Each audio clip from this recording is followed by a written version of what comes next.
What is going on, everybody? This is Robert here with Thomann. I kicked Chris out, so sorry guys, no more Chris. No, I'm just joking. I'm just here for a video, talking about all kinds of stuff. Now, before we get going, hit the subscribe button because they're posting videos every Thursday. Got a few videos that I shot here with them coming up. What do we want to do? We want endless riffs.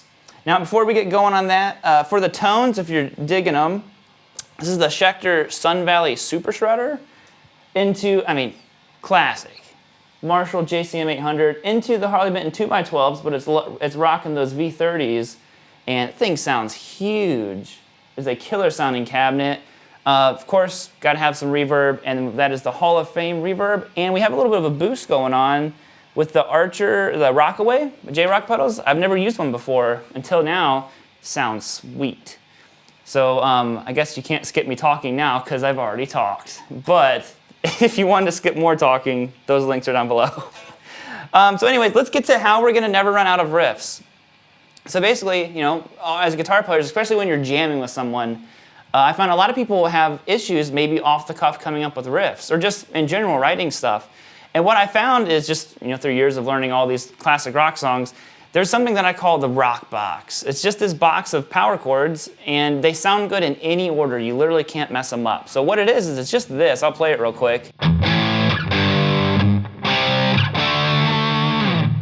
And it's literally just this box of power chords. It just sounds sweet. So many like famous riffs are written out of this little shape. So if you're doing like say a key of A, we're gonna be on 5th fret the low E string with your pointer finger.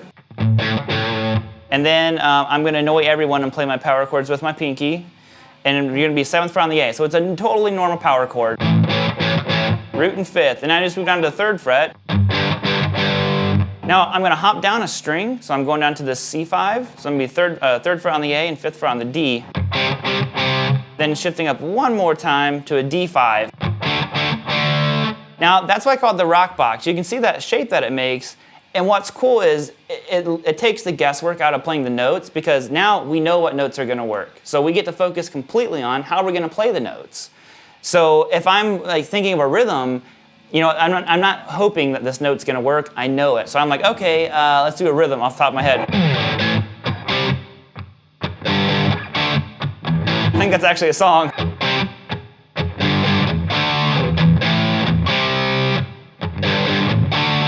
You know, maybe you mute.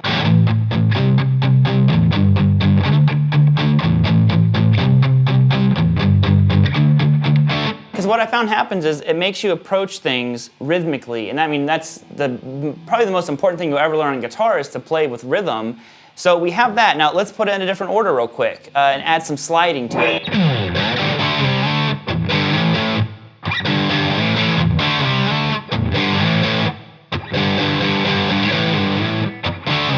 You know, it doesn't matter what you do with it, it's gonna work. And you can get really creative. So one thing that's cool, so let's take, you know, like we're playing our power chords. It helps if I have volume. But let's play the notes individual instead of together. So.